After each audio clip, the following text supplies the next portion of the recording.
बच्चे को तो पट्टा डालना, बच्चे को पट्टा डालना।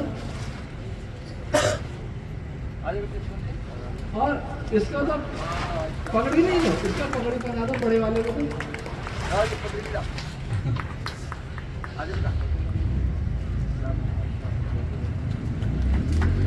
वो केवल केवल आ गया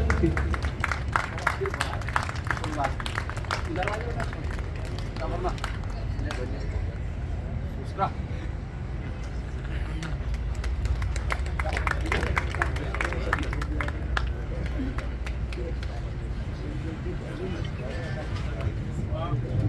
ओ बहुत देर से बड़े गंभीर बैठे हो, थोड़ा मुस्कुराओ, ज्यादा चर्चा नहीं करेंगे। ओम पावकाले सरस्वती वाजे विरवाजे निवति यज्ञमष्टोध्या वसो। ओम शांति शांति शांति। आदरणीय आचार्य अग्निवीर दिनेश ठीक तो इस सारे कार्यक्रम के प्रमुख हैं। आदरणीय डॉक्टर भूप सिंह जी जो अद्भुत तर्क समझे हुए हैं, अभी बहुत अच्छी चर्चा कर रहे थे। वैद्य श्री सत्यवान हाँ, और संयोजन ये बेटे बहुत अच्छा कर रहे थे दीपक जी साहब। तो आप सब जितने बैठे, मैं अब लंबी चर्चा नहीं करूँगा, तो घड़ी तो भागी जा रही है, इसलिए आप सब जितने बहन भाई बंधु और युवा और सारे विद्वान, क्योंकि मैं तो समापन के लिए खड़ा हुआ हूँ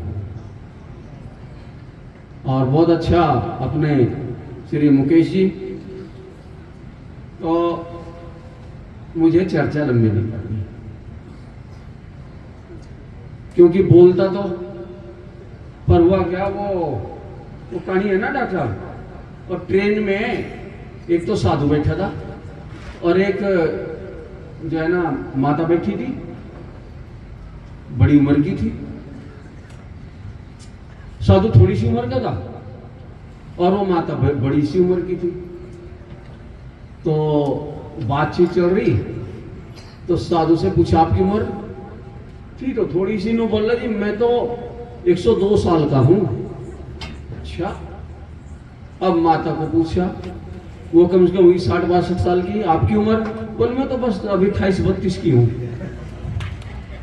ऊपर हरियाणा का एक चौधरी बैठा था, एकदम नीचे गिर पड़ा उनके बीच में, ऊपर वाली सीट पे बैठा था। बोले कौन, कहां से आ गए? बोले अभी पैदा हुआ। बोले मतलब उमा? बोले कुछ तो महात्मा जी के बढ़ाने में और माता जी के घटाने में वहां गई मेरी उम्र। तो जो जिन्हें जो है ना 30 मिनट 40 मिनट बोल रहे थे, वो 100 घंटा बोलेंगे, तो फिर कहां बोलेगा? सुनो, आरोग्य सम्मेलन है और आरोग्य का अर्थ है 103। दुनिया का जो भी काम करना है उसके लिए आपको स्वस्थ रहना है, निरोग रहना है। शरीर माध्यम खलु धर्म साधन, शरीर धर्म का प्रथम साधन है। और धर्म माने कर्तव्य होता है, धर्म माने तिलक में लगाना, ऐसे कपड़े पहने, सब धर्म का इनसे कोई संबंध नहीं। तो धर्म माने कर्तव्य। दुनिया में जो आपके कर्तव्य हैं, जो करनी है, जो करनी चाहिए, उनके लिए आपको स्वस्थ शरीर चाहिए। बीमार आदमी तो पकी पकाई खीर भी नहीं खा सकता, याद रखना। इसलिए सबसे पहला अपना ध्यान इस पे रखिएगा। ईश्वर की प्राप्ति करनी है तो इसी से होगी, योग करना है इससे होगा। ये वेद विज्ञान का सारा कार्यक्रम है, ये बिना स्वस्थ शरीर के नहीं होगा। आप दुनिया में कुछ भी करें, ये सबसे पहली बात है कि हमें आरोग्य माने स्वस्थ रहना है, हमें बीमार नहीं होना है। एक वाक्य सब याद कर लो, हाँ मुस्कुरा के बोलना, बीमार होना पाप है। बोलना बस इतना याद, क्योंकि बीमारी लोग कहते हैं ना भगवान ने दे दी, भगवान कभी बीमारियां नहीं देता, रोग नहीं देता। ठीक है, हमारे किन्हीं गलत चिंतन या कर्म का फल, गलत चिंतन या गलत कर्मों का फल रोग होता है, इसे हम जानते हैं। इसलिए बीमार होना पाप है, हमें बीमार नहीं होना। बीमार आदमी धरती पे बोझ होता है, बीमार आदमी राष्ट्र के लिए बोझ होता है, इसलिए हमें बीमार और एक वाक्य और याद रखो, ये मान के चलना मैं भारत हूं। क्या बोलना? अरे भाई भोजन तैयार है, मैं देर नहीं लगाऊंगा। हाँ, इतनी कमजोरी नहीं आई, दोपहर को तो खाया होगा।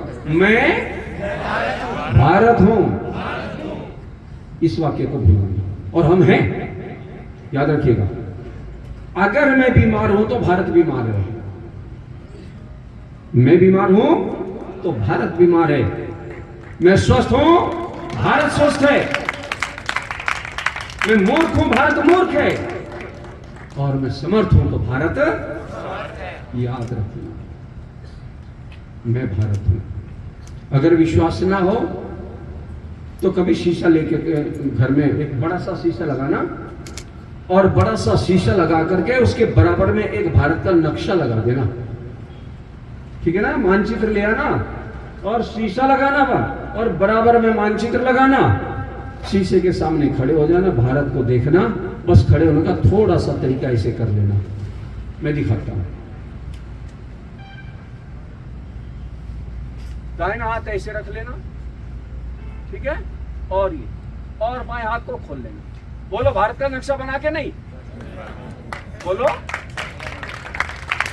सारे तुरंत दिखा दूंगा, याद रखो। इसलिए ये कल्पना नहीं है, मैं भारत हूं और हूं, याद रखो। इसलिए मुझे इतना कहना है कि मुझे आरोग्य होना है तो मुझे भारत को आरोग्य रखना है, निरोग रखना है। अब छोटी छोटी एक दो मस्ती की बात कह के समाप्त करता हूं, 7 बज गए। देखो भारत में ये जो एलोपैथी दवाई है ना, मैंने कुछ समय एलोपैथी प्रैक्टिस की है जी। हाँ, क्योंकि चिकित्सा क्षेत्र से मेरा कक्षा 3 से संबंध है। जब मैं कक्षा 3 में होता था तब से मेरा इससे संबंध हो गया था बचपन में। तो बीच में ऐसा समय आया, मुझे कुछ साल, लगभग 6 साल एलोपैथी प्रैक्टिस करने का समय मिला। और मैं आपको बताऊं, जो वो MR आते थे ना, वो दवाइयां जो आते हैं ना, क्या बोलते हैं, मेडिकल रिप्रेजेंटेटिव, वो दवाइयां लेके आते थे, अंग्रेजी में बोलते थे, और फोटो, दवाइयों के फोटो, और कंधे उचका उचका के अंग्रेजी में बोला करते थे। और सुनो क्या कहते थे, ये रोग होगा तो एक कागज दिखाते हैं, बोले ये दवाई देना। डॉक्टर को नहीं पता दवाई कौन सी देनी है, सुन लो, डॉक्टर को बिल्कुल नहीं पता। ये आकर के समझाते हैं, जो इन दवाई कंपनियों ने छोड़ रखे हैं, ये आके डॉक्टर को बताते हैं ये रोग है, हमारी कंपनी ने ये दवाई बनाई है, ये दवाई देना, इसके इतने इतने साइड इफेक्ट होंगे। सुन लो, ये साइड इफेक्ट होंगे, और ये इफेक्ट हो तो फिर ये दवाई देना। फिर दूसरा कागज दिखाते हैं, और 6 एक दवाई के साथ 6 दवाइयां हमें डॉक्टर के देते थे। आई समझ में? इसलिए मैंने लाइन बदल दी। और हमारे भारत के लोग मुस्कुराए, पुरानी कथा सुन। कश्मीर का राजा बीमार हो गया। कश्मीर का नाम सुनते नहीं बन गया। अरे कश्मीर तो ऐसा नहीं था, अब तो ठीक है, 370 तो गई, 35 भी नहीं है, अब का बंद होगा। कश्मीर का राजा बीमार हो गया। बीमारी क्या हुई, उसे ये जो सलाइवा है ना, लाल जो हमारे मुंह में बनता है, ये बनना बंद हो गया। और आपको पता है कि ये बंद हो जाए, सलाइवा बनना बंद हो जाए ना, जिसे लाल बोलते हैं गांव में, तो आदमी कुछ भी नहीं करे, खा भी नहीं पाता, निगल भी नहीं पाता, कुछ नहीं, भयंकर स्थिति हो गई, न खा सके न और कुछ हो सके, पाचन खराब हो जाता। बहुत दवाई, राजा था, खूब औषधियां चिकित्सा कराई। एक वैद्य उधर से गया, उसने जाके कहा भाई मुझे भी दिखा दो, भाई राजा है, हमारी भी जिम्मेदारी बनती है। भाई क्या बीमारी है, बोले सलाइवा नहीं बनता, सब सूख गया,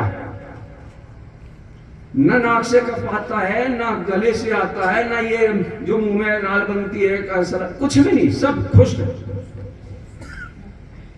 तो सुनो एक वाक्य, क्या कहा वैद्य जी ने, अच्छा ये बताओ राजा साहब, दवाई खिला के ठीक करूं या दवाई दिखा के ठीक करूं? कल्पना करेंगे, बोले खिला के तो सब ठीक करते हैं, जरा दिखा के करो।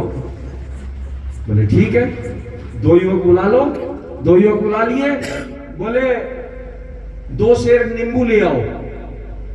2 सेर नींबू लाके और राजा के छाती पे सिर के नीचे कर दिया तकिया ऊंचा सा और यहाँ रख करके और बोले धीरे धीरे नींबू काटो। और आप आश्चर्य करेंगे, सत्य करना है, कल्पना नहीं है। काटो और वो 2 सेर नींबू पूरे में मुझे पानी आना शुरू हो गया।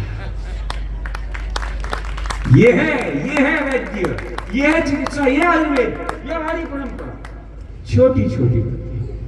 खैर, मैं तो प्रवचन करने के लिए नहीं आया, मैं तो समापन करने के लिए, मेरा काम है छुट्टी की घंटी बजाना है। तो मातृशक्ति बंधुओं, मुझे केवल इतना कहना है कि हम जीवन के अंदर अपनी ओर, इस शरीर की ओर ध्यान दें। अगर हमारा साधन ठीक नहीं होगा तो हम साध्य तक, लक्ष्य तक पहुंच नहीं पाएंगे। ये शरीर हमारा साधन है, इस साधन को ठीक रखना हमारी सबसे पहली जिम्मेदारी है। पर एक बात बताऊं, आश्चर्य करूं या क्या करूं, कि गाड़ी की साल में 2 से 3 बार सर्विस कराते हैं। कराते ना, और उसमें बार बार सारा कुछ। इसकी भी कभी सर्विस कराई, ये भी तो गाड़ी है, इसकी सर्विस कभी नहीं। सारी जिंदगी ऐसे गुजर जाती है, लेकिन इसकी सर्विस की ओर ध्यान दो। ये ऐसी गाड़ी है, उस गाड़ी के बिना काम चल जाएगा, इसके बिना काम नहीं चलेगा।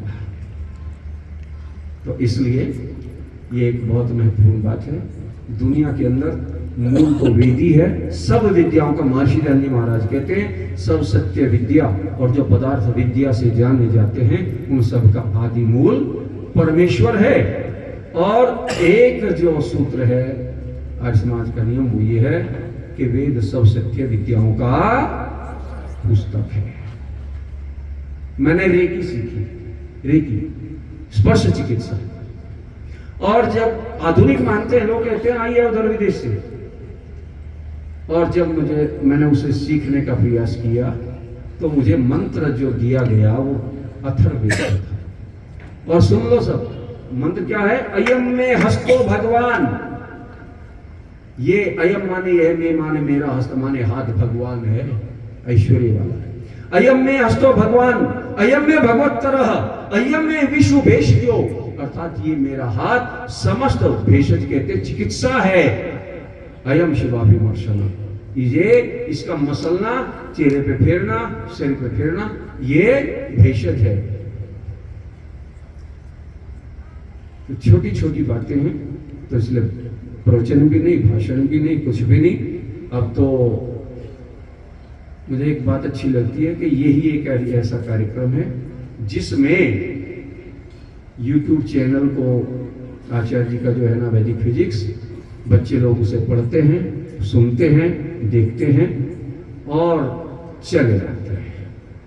केवल एक कार्यक्रम है ये ऐसा, और दूसरा मैंने देश में कोई कार्यक्रम नहीं देखा जहां बिना बुलाए, बिना सूचना के और बिना निमंत्रण पत्र के आते हो। एक अकेला ऐसा कार्यक्रम ये होता है जो वेद विज्ञान के अंतर्गत होता है, श्री वैदिक स्वस्थ पंथा न्यास के अंतर्गत होता है। आप सारे युवा बधाई के पात्र हैं, आप सारे इस तरह की बहनें जो बेटियां हैं वो सब बधाई के पात्र हैं।